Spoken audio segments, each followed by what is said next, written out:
Je lis du livre de Matthieu chapitre 24 au verset 39 ce qui suit. Et ils ne se doutèrent de rien, jusqu'à ce que le déluge vint et les emporta tous.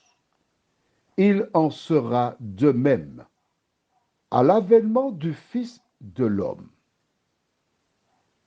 Prions. Notre Seigneur et notre Dieu,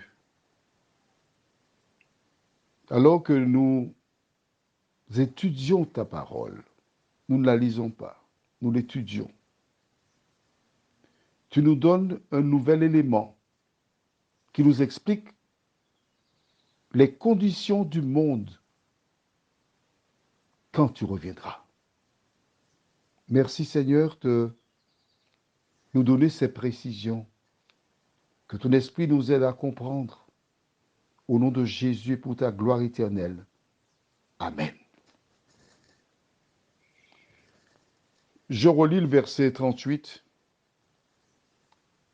Car dans les jours qui précédèrent le déluge, les hommes mangeaient et buvaient, se mariaient et mariaient leurs enfants, jusqu'au jour où Noé entra dans l'arche, et ils ne se doutèrent de rien, jusqu'à ce que le déluge vint et les emporta tous. Il en sera de même à l'avènement du Fils de l'homme. Comment vivaient, en dehors de la violence, parce qu'ils étaient violents, la méchanceté, comment vivaient-ils? La parole nous indique qu'ils n'avaient pas de temps pour Dieu. Je te pose une question. Toi qui m'écoutes. Et le soir, certaines personnes, quand elles se couchent, elles dorment. Elles s'endorment.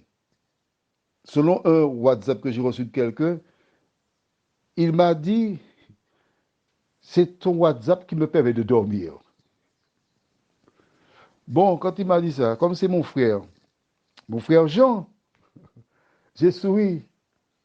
Mais le WhatsApp ne doit pas te faire dormir, Jean. Au contraire, il doit t'éveiller. Il doit t'inciter à réfléchir, mais où suis-je par rapport à cela?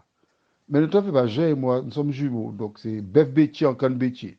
C'est le bœuf du béquet de la savane du béquet. Il ne faut pas se mêler dans nos affaires. Vois-tu, la parole est là pour nous dire quoi?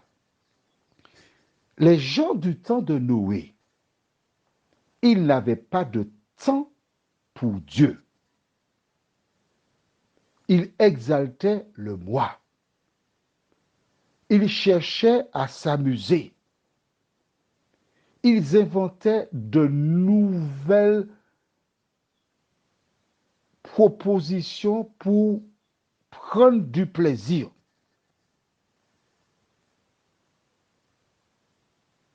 Dans une journée, combien de temps passes-tu à regarder la télévision? Un exemple. Ou sur le portable. Alors tu me diras qu'il faut écouter les WhatsApp. Ben oui, mais en dehors de ce WhatsApp-là, combien de temps passes-tu sur ton téléphone? Parfois la journée passe. Tu dis, ben, la journée passe, je n'ai rien pu faire. Tu as passé plus de temps à regarder Amour, gloire et beauté et d'autres programmes. Le téléviseur te propose de très bons documentaires.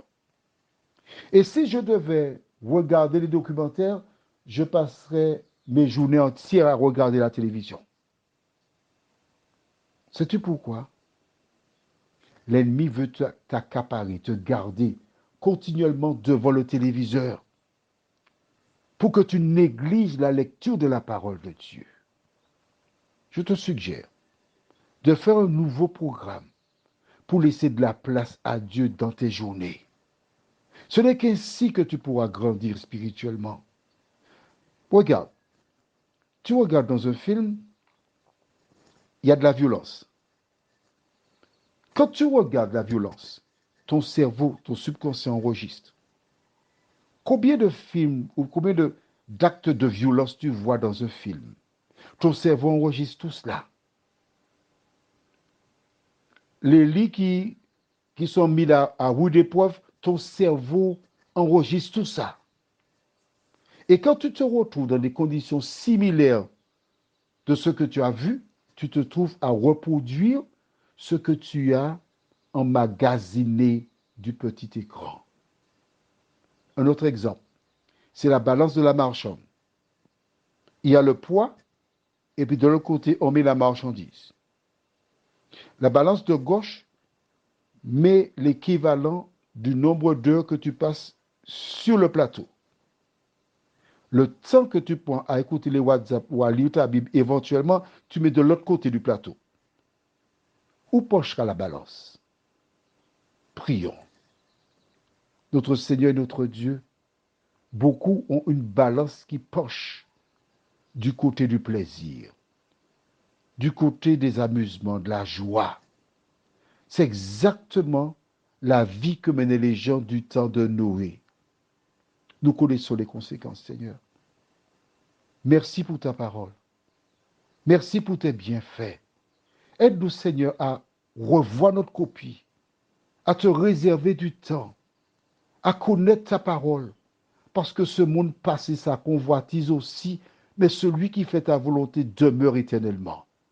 Merci de nous entendre, de nous diriger, de nous encourager, au nom de Jésus pour ta gloire éternelle. Amen. Je te souhaite une bonne journée et laisse un peu de temps pour Dieu.